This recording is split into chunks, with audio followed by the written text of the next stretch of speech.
Այդ հարսանեկան արարողությունների ընթացքում մի դրվագ է շատ հետաքրքիր, որ նրանք դիտում էին բաքոսուհիներ ստեղծագործության բեմականացումը, Էվրիպիդեսի հին հույն ողբերգակ Էվրիպիդեսի ստեղծագործություններ բեմադրվում, եւ այստեղ դերասան Յասոն Տրալացին պետք է գար եւ ներկայացներ այն դրվագը, որ որսից են եկել, եղնիկների գլուխներ են ներկայացնում եւ այդ եղնիկների փոխարեն ներկայացնում են Կրասոսի եւ նրա որդու գլուխը, որոնք սպանվել էին Խառանի ճակատամարտում եւ ասում են, որ իրենք եկել են լեռներից առատ որսով։ Հանդիսականները ծափահարում են եւ ստացվում է, որ նրանք տոնում էին հաղթանակը Հռոմի նկատմամբ։ Սա փոխում է լրիվ դասավորությունը տարածաշրջանում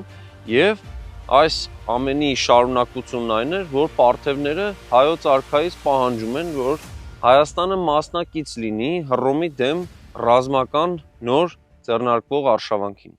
Նախագծի գլխավոր գործընկերն է Converse բանկը, ֆինանսական աշխարհի ձեր հուսալի գործընկերը։